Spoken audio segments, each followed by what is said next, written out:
Hola a todos, ¿cómo les va en esta noche?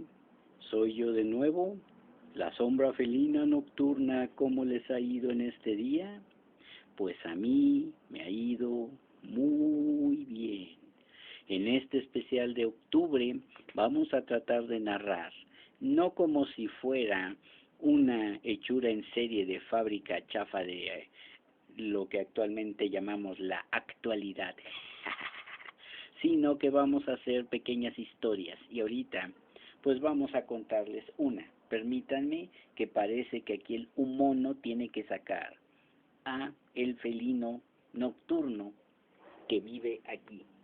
A ver, tigresa, órale, vete para afuera, ya. Acaba de salirse mi descendienta, aquella que todavía gatea, literalmente, ¿verdad? Muy bien, vamos a ver. Les voy a contar una pequeña historia que pues no tiene mucho de paranormal, no tiene mucho de espantos, pero pues sí que nos deja una lección moral, una lección de vida, por decirlo así. Vamos a ver, en este mes en el que se empiezan a contar en otros canales las historias de fantasmas, las historias de aparecidos y de muertos y demás, vamos a contar esta pequeña historia, ¿sí? Bueno, pues adelante. Esta historia se llama Los hijos. Para unos son luz, para otros una pesada cruz. Esta historia sucedió en la calle de San Lorenzo, donde está este templo, ahora Belisario Domínguez, y en la iglesia de Santa Catarina, en la calle de Santa Catarina junto a la iglesia, obviamente, de Santa Catarina.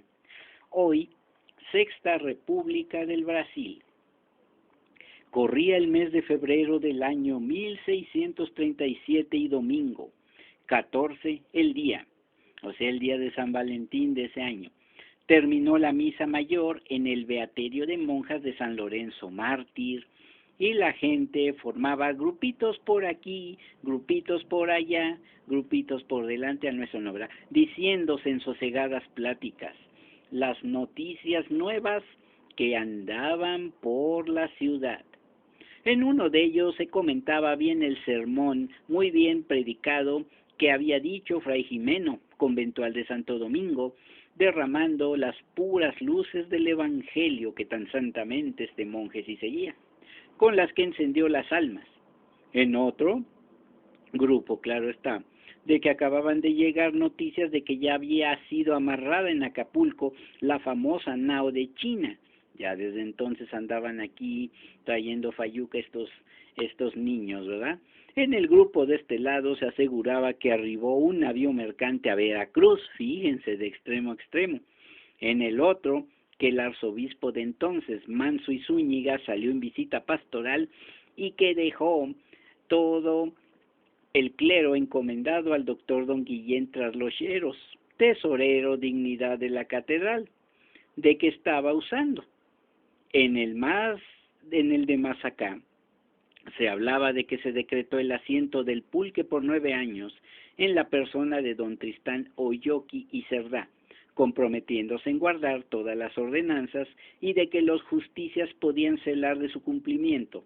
Los justicias eran los policías, lo que serían los judiciales o la policía encargada en ese tiempo, ¿sí?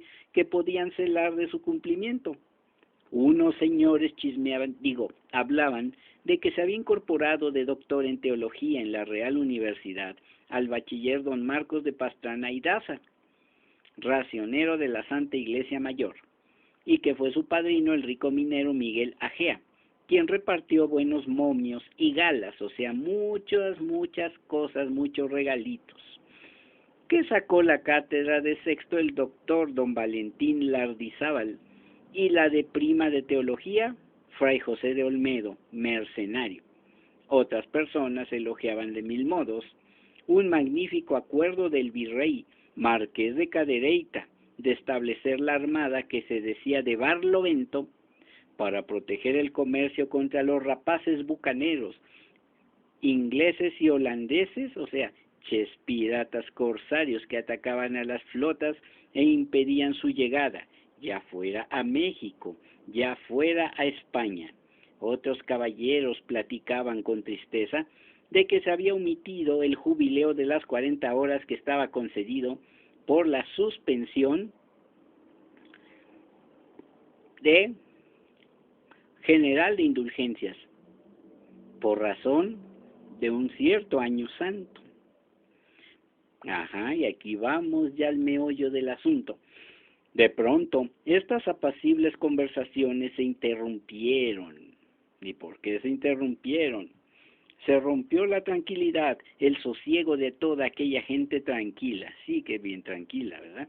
Comedida, mucho, mucho. Y hubo carreras precipitadas y un gran alboroto. La calle se llenó de mucho ruido y de voces de pesadumbre. Pues qué caranchos pasaba entonces. Pasaba en su mula Rusia, así se le llama a las mulas, pues que están muy... Bueno, olvídenlo, busquen la palabra en el diccionario. Pasaba en su mula Rusia el doctor don Rodrigo Muñoz. Tenía aún el buen anciano tintes rosados de juventud en su rostro con barbilla cabría y cana. Sus ojos centellaban de inteligencia y de bondad, y daba saludos hacia todos con afable sonrisa y gentiles movimientos de la mano derecha, a la vez que decía, ya les decía a unos y a los otros, Dios os guarde amigos, o bien, buenos pasos y buenos hechos, que era el modo de saludar que entonces más se usaba y todos le correspondían con una gran reverencia. Se quitaban respetuosos el sombrero y muchos hasta le rendían una inclinación capital para luego quedarse diciendo de él cosas agradables, cosas muy excelentes, porque era muy buen querido en toda la ciudad y por donde pasaba se le hacía siempre la salva con honras, cual si fuera militar. Seguía el buen señor distribuyendo la risueña bondad de sus saludos, cuando de pronto su hijo, o su hijo, el licenciado Juan Muñoz, clérigo, que ayudó en la misa, era un diácono, que ayudó en la misa que acababa de celebrarse en San Lorenzo, se le echó encima muy colérico, rojo como pimiento, trayendo el manteo terciado a lo pícaro y con enormes voces le gritaba, maldito seas, yo te agarraré, y aunque sea en tu casa o en cualquier otra parte, te tengo que matar, porque no estarás seguro de mí, aunque me desgracien. Ouch. Y a la vez que le decía esto, le daba recias manotadas en una pierna y con la otra mano tiraba con furia de los arzones del caballo como si las quisiera desprender de la montura. Fíjense nomás. El doctor le respondió con suave calma, anda, vete, no puedo creer sino que estás loco, muy loco, loco de remate.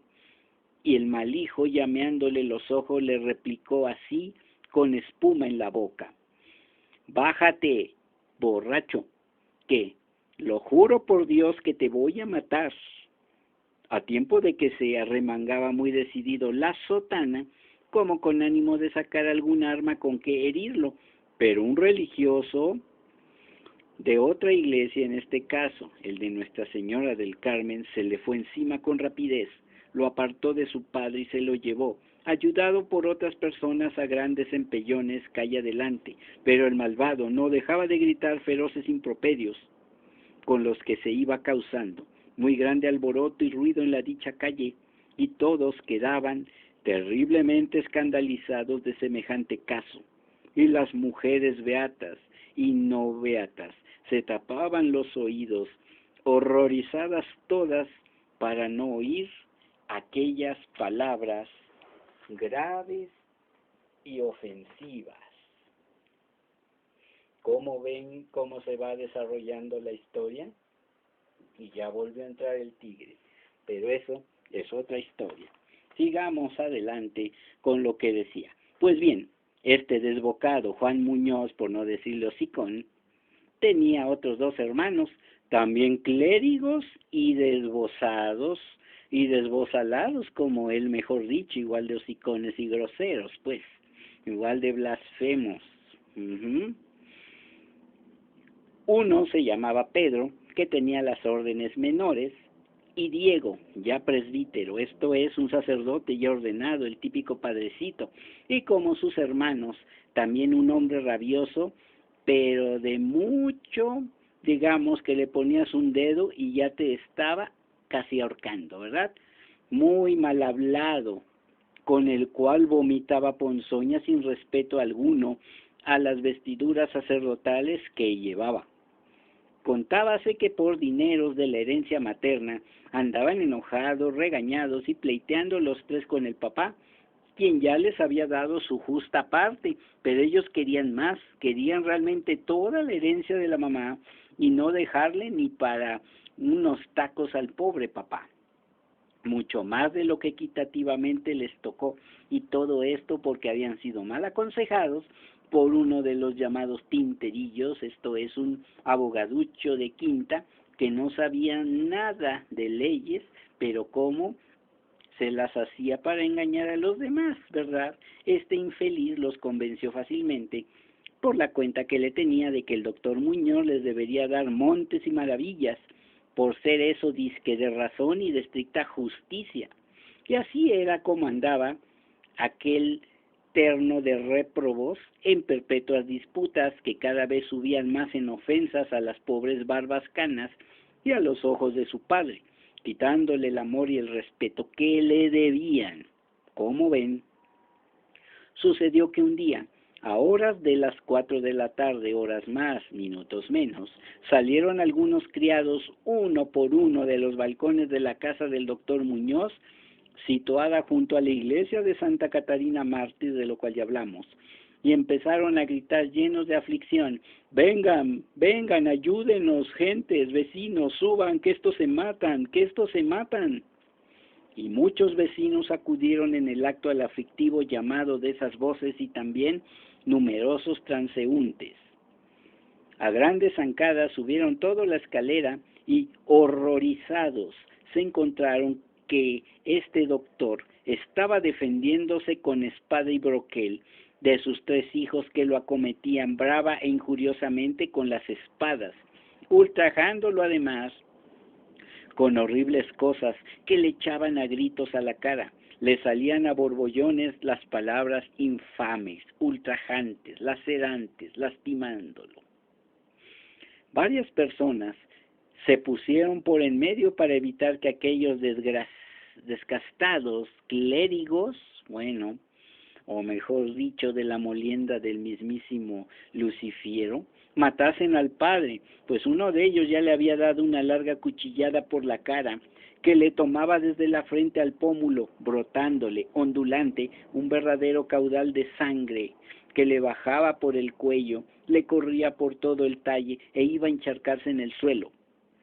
El furibundo Pedro esgrimía lleno de coraje media espada de guarnición dorada que se le quebró en el broquel que su padre tenía de las estocadas y cuchilladas que sin cesar le había tirado. Fíjense nada más hasta qué grado llegó la gran falta de respeto, el odio y también el terror del pobre padre que había criado a estas tres bandas de pelafustanes, por no decir lo peor.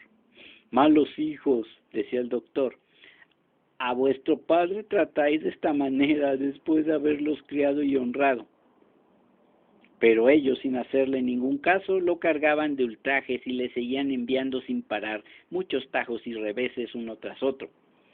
En la punta de sus espadas iba la muerte empujada por el odio. Pedro sacó en la reyerta una ancha herida en el cuello, poco más se merecía. A Juan, el evangélico presbítero, el padrecito cura, pero ¿de qué? Le campaneaba ya como la campana mayor de catedral un gran pedazo de su orejona, ya próximo a caérsele, pues le fue bien. El otro canijazo, el otro bribonazo de primera tonsura pero de última perfidia, de alma negra con costales de serpientes, tenía un hondo piquete en una mano, en la derecha, que se le iba a dejar baldada para siempre. Alabado sea el Señor, que sin duda lo dispuso así el destino, para que jamás este maldito pudiese tomar en el altar a Dios en el sacramento de la Santa Eucaristía. Con dificultad se logró retirarlos de la riña y se les condujo escalera abajo, y ya en el patio, como vieran al doctor Muñoz asomado una ventana, le multiplicaron injurias y oprobios. No dejaban palabras afrentosas ni hechos vergonzosos que no dijeran contra el pobre papá. Con voz mojada en llanto les dijo: cállense, hijos, cállense, tómenlo todo, llévenselo, pero cállense. Y movía dulcemente las manos como para aplacarlos. Diego le respondió: toma esto, bellaco, y furibundo le arrojó una piedra que había recogido del suelo, pero por fortuna no dio en el doctor, sino únicamente fue a romper ruidosamente los cristales de una ventana. Y el Pedro, por no ser sin duda menos que el canalla desgraciado de su hermano, le tiró con violencia la media espada que empuñaba y también por suerte la dirigió con mala puntería, pues fue a dar en los fierros del barandal, que si le toca al padre ese terrible golpe allí lo deja sin la vida. El doctor Muñoz se retiró del balcón y con los ojos llenos de lágrimas fue a arrodillarse ante un santo Cristo que lo veía con apacible bondad desde su negra cruz. La gente, indignada, echó de la casa aquellos iracundos demonios y ya en la calle siguieron los tres tonsurados diciendo contra su padre feroces palabras, se valían de horrendas maldiciones para satisfacer su ira. Fueron de tal calidad estas palabras y tan grande el escándalo que causaban con ellas y sus atrevimientos, que hasta los niños de aquel barrio y negrillos se escandalizaban de ellas. En la torre, ¿cómo habrá sido lo que le dijeron? Don Fernando Gaitán de Ayala, promotor fiscal del Arzobispado de México, denunció el grave caso a la justicia eclesiástica. Ándale. Caso desastrosísimo y digno de público castigo y punición ejemplar. Eso pidió. Y ofreció presentar a numerosos testigos, pidiendo desde luego para todos ellos que se les impusiera censura para que digan lo que oyeron y saben, o hablan o ya saben, ¿sí? Y no estábamos hablando de lo que hacían los judiciales en la actualidad, ¿verdad? Con todo respeto. El juez provisor y vicario general, doctor Luis de Cifuentes, ordenó que se recibiese la información del promotor y también mandó que se notificara a las personas que el fiscal presentare por testigos, que digan sus dichos, lo que vieron y lo que supieren en esta causa y lo cumplan, bajo pena de excomunión mayor, latae sententiae. Una protrina canónica municione premisa, y que con apercibimiento sin otra citación serán puestos en la tablilla de públicos excomulgados, si es que no abrían la boca para decir qué rayos era lo que había pasado, ¿verdad? Y libró orden de prisión para el bachiller Diego Muñoz y sus hermanos, el presbítero Pedro y el dulcísimo Juanito. Se puso a estos tres suaves ángeles en la cárcel pública del arzobispado, habiéndoles ordenado que fueran a ella, vía recta, con dicho promotor a la dicha prisión, sin causar escándalo ni alboroto, en virtud de la santa obediencia y so pena de excomunión mayor en que, de manera inmediata, incurrirían lo contrario haciendo. Los condujo en persona el promotor fiscal a la prisión señalada, porque así convenía, al servicio de Dios nuestro Señor y a la ejecución de la justicia eclesiástica. Y en un calabozo se tuvo por muchos años en estrecha guarda aquellos tres satanases de sotana. En la Ciudad de México no se les recordaba durante mucho tiempo, sino con asco, y no se les nombraba, sino con vituperio.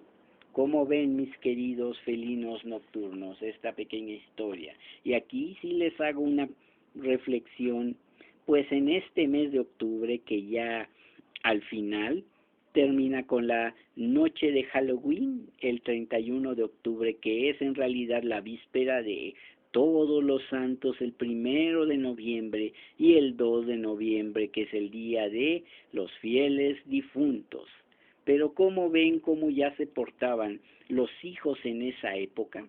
Creo que esto es una estampa, digamos. Les decía que esto es como una estampa en chiquito de lo que pasa actualmente en nuestro país, no solamente aquí, sino en toda la tierra. Se ha perdido el respeto a nuestros mayores. Reflexionando aquí les pregunto, ¿de qué rayos sirve que tengamos aquí en México o en toda lo que ha sido la iglesia una fecha para conmemorar a nuestros fieles difuntos si durante vida les dimos vida de perros prácticamente, les dimos mala vida? Si nosotros que somos hijos, que somos sobrinos, hermanos, nietos, tratamos mal a nuestros mayores, no les respetamos para nada, fíjense qué necesidad había de que por una cochina herencia, por no decirlo así, que ya había sido repartida, llegaran a tantas cosas esos tres hijos malvados. ¿A cuántas personas que viven actualmente las tratan así sus hijos? No digamos ya con golpes ni con situaciones de encierro ni nada, sino simple y sencillamente con el trato diario. ¿Cuántos hijos hay que, estando también frustrados ellos porque también en su vida, pues estoy de acuerdo que no hayan tenido muchas posibilidades, tal vez de sobresalir o de acceder a las oportunidades, ya sea de trabajo, de educación o de salud, o de ellos incluso por algún desliz que cometieron, haber cometido errores y haber formado familias que no querían y que por su propia decisión están pasando por una etapa dura en su vida que ellos pudieron haber evitado si no se hubieran dejado llevar también por lo que son ahora sí que el atrabancarse con sus decisiones, el no haber actuado, el haber actuado impulsivamente. Pero también cuántos son los hijos que a sus padres y también a sus madres, que ya los ven un poco mayores, o que estos ya están, digamos, en una etapa que ya no trabajan, les dicen, eres un inútil, eres un bueno para nada, no trabajas, no haces nada, me cuesta mucho mantenerte. ¿Crees que te ves muy bonito estando aquí todo el día metido sin hacer nada? O aunque haga algo el señor o la señora, aunque sea allí mismo en su casa, ¿cuántos son los hijos que los maltratan por cualquier cosa? ¿Cuántos son los hijos que llegan a su casa y por cualquier cosa dice la mamá, ya llegaste hijo? Sí, ya llegué. ¿Qué, no me ves? Y todavía tienen el descaro de rematar, ya que la mamá prepara la cena, hijo, ya te preparé la cena, aquí está, ¿qué hiciste? No, pues esto y esto, no me gusta, ¿qué no puedes hacer otra cosa? ¿Qué nada más puedes hacer eso? ¿No sabes nada? Eres una inútil, eres esto y eres lo otro. Y así es el pan de cada día para muchas personas en este momento. Y pues yo me pregunto, así esos hijos, aunque se les haya enseñado con verdadero amor y todo, aunque sea por parte de una persona, ¿que de veras no aprendieron nada de lo que es el respeto? Se les olvida a estos tarados, por no decirle de otra forma, que así como ellos han tratado a sus padres, también en su etapa adulta los van a tratar así igual o peor. ¿Que no se han puesto a pensar que cada uno de nosotros es el verdadero hacedor de nuestro propio destino, de nuestra propia día, en el día a día? Ya no digamos día a día, sino en el segundo a segundo. Que no se han puesto a pensar que cada quien toma sus decisiones y que los demás no tienen la culpa de lo que uno decida, aunque nos hagamos las víctimas y aunque digamos, tuve un padre golpeador, tuve un padre alcohólico, una madre que nunca me cuidó y bla, bla, bla, bla, bla. Pues sí, pero también tienes tú la posibilidad de sobresalir pese a todas las circunstancias nefastas que tú mismo has vivido. Si te vas a estar lamentando de lo que no hicieron tus padres o dejaron de hacer, ya desde ahí estás mal, los estás juzgando. Tú no eres quien para juzgarlos. Ah, pero es que ellos me castigan y me hacen eso. Sí, tus papás sí pueden. En ese tiempo ellos pudieron haber juzgado que tú estabas actuando mal y tal vez eligieron mal el castigo, lo exageraron, pero pues ellos tienen la autoridad sobre nosotros. Y pues así es como se van haciendo las familias violentas y se va haciendo un país también violento, un país que carece absolutamente de todo. ¿Cuántas personas también no les hablan a sus papás o a su mamá durante mucho tiempo, durante muchos años? Les niegan ver a los nietos, los dejan que vivan solo en sus casas por un estúpido malentendido error de que los padres son los que tienen la culpa de lo que los hijos al final hagan, de sus decisiones. Ay, es que yo tenía 16, 17 años y me casé. Ay, es que esto, hay que el otro. Ya dejemos de decir estupideces, porque eso no vale y no cuenta. Yo sé que muchos de ustedes dirán, ¿y este idiota qué le pasa? Está moralizando todo. Esto no se trata de esto, esto es una historia de terror. Más terror que eso, que es la falta de respeto hacia tu padre y a tu madre, quienes te dieron la vida, que tal vez te trajeron aquí y tú pues ahora dices que no querías venir. Más terror no puede ser eso. Acuérdense lo que pasaba en el Antiguo Testamento, por decirlo, ya en la Biblia. Y es que al hijo que maldecía a su padre y a su madre, o a su, ya sea su padre o ya sea su madre o a los dos, Dios dijo, apedréalo, mátalo, ha de morir sin remedio. ¿Por qué? Porque Él dijo, honrarás a tu padre y a tu madre. Y es lo que vimos que en la historia no se cumplió. Y más que los hijos eran clérigos, que habían estudiado todo eso, les importaba más el dinero. ¿Qué espiritualidad tenían? Pues por lo visto ninguna, todo era de dientes para afuera. Ellos, por lo que se ve, querían el poder que les daba entonces el cargo religioso. Y volviendo a lo que les estaba diciendo, si en ese tiempo del Antiguo Testamento se siguieran aplicando las leyes hoy como estaban, pues realmente de todas formas seríamos más educados o serían esas personas más educadas. Yo lo dudo, pero en sí, fíjense que el papá, a pesar de todo, demostró que quería y amaba a sus hijos. Jamás los maldijo cuando tenía todo el derecho de hacerlo. La misma Biblia lo dice y esto sí es de terror. La maldición de un padre derrumba la casa. Óiganlo bien, derrumba la casa. Pero la maldición de una madre derrumba hasta los cimientos. ¿Por qué en apariencia es más fuerte la maldición de una madre? El padre te deposita dentro de la madre al engendrarte, pero la madre sufre contigo, te alimenta, te cuida y te protege de todo mal durante esos 9 meses de gestación. Justo es entonces que se cumpla la sentencia que dice la Biblia. No les voy a dar las citas bíblicas porque se me han olvidado, pero ahí están. Algún día las buscaré y se las pondré. Pero en fin, mis queridos felinos nocturnos, esta sí es una verdadera historia de terror. Piensen bien antes de actuar, no la vayan a regar como dicen por ahí. Y por favor, para no ser acreedores de una maldición paterna o materna, por favor, amen y cuiden a sus mayores. Y eso sí, conmemoren este Día de Muertos, el 2 de noviembre, como ustedes lo prefieran, pero nunca se olviden del respeto. Sin más por el momento, yo, la sombra felina nocturna, y mi humanoide o como se llame, mi esclavo, mi personal casi inútil a cargo, nos despedimos.